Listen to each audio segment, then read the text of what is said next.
ምቀኝነት ቀይ መስመር ያስረግጣል የፈንጅ ቀጠና ነው ሐሲድ እንቅልፍ የለው ሌላው ለበላው እሱ ይራባል ሌላው ለነዳው እሱ ይቆጫል ሁሌም አላጋ ፍልሚያን ህይወትህንም ሊያስከፍል ይችላል በአባስያዎች ስሮ መንግስት ውስጥ በእስልምና ታሪክ ኡመውያ በኋላ አባስያ ምንላቸው መጣዋል አንድ ታዋቂ መሪ ነበር ሙዕተሲም ይባላል ሐሙሪያ የምትባለውን ከተማ ጦር አዘምቱ የከፈተ ትልቅ ንጉስ ነው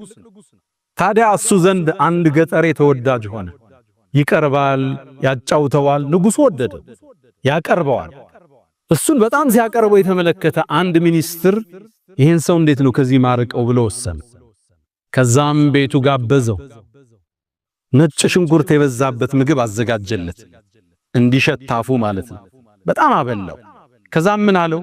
ማታ ወደ ንጉሱ ስተድ ነጭ ሽንኩርቱ ሽታ ንጉሱን እንዳያውቀው አፍህን ባክህ ዘጋርጋ አውራው አለው ተስማማ ታዲያ ሚኒስትሩ ቀድሞ ወደ ንጉሱ ገብቶ ነበርና ንጉስ ሆይ ታሪኮን እየሰሙ ነው አላቸው ምን ተፈጠረ ያኮ ብታመጣው ያን እንግዳ ሳያስፈቅድ የሚገባው የቅርብ ወዳጅ ንጉሱ አፉ ይሸታል እያለ ያወራ ነው አለው ተበሳጨ ሙዕተሲም እኔ ባከበርኩ ባቀረብኩት እኔን ከባድ ነው ለነገስታት ይመባል ያ ምስኪን ገጠሬ ቤት ገባ ንጉሱ ጋር እንደገባም ነጭ ሽንኩርቱ እንደሸተው ምሳሌ የበላው አፉን ይዞ ማናገር ጀመረ ሲያናገር ንጉሱ ገባው አሃ እኔን ይሸተኛል ብሎ እሱ እንደሸተው ብሎ የኔ አፍ ይሸተዋል ብሎ ነው ይዘጋላው ደብዳቤ ጻፈና ሊያስገድለው ሄደህ ደብዳቤ አድርስና መልእክት ይዘህልኝ አለው የጻፈው ወደሱ ኮማንደሮች ነበር ሲደርስ ይሄን ሰው ግደሉት የሚል ደብዳቤውን ይዞ ይሄ ገጠር ይወጣ ሲወጣ ሚኒስትሩ አገኘ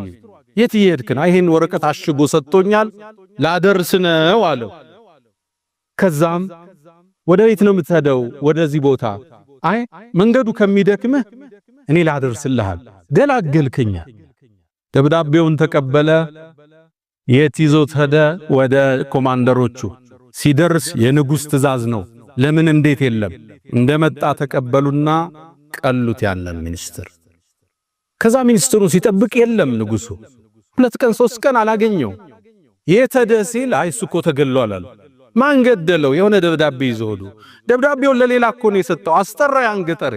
ደብዳቤው ስላድርስልሃል የሰጠውት ከዛ ንጉሱ ጠረጠረ የሆነ ነገር አለ አንተ ለምን ነው ከተማ ላይ ስሜን ያጠፋለው ምን ቢለ አፉ ይሸታል ብለ ንጉሱ ይርሶ ነው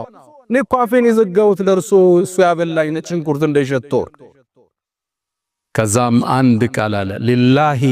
در الحسد معدله بدا بصاحبه فقتله እንደ حسد ፍትሃዊ ዳኛ የለም በባለቤቱ ነው የሚጀምረው ፍርድ بدا بصاحبه فقتله حسد ህይወትህን ያጠፋዋል ህይወትህን ያበላሸዋል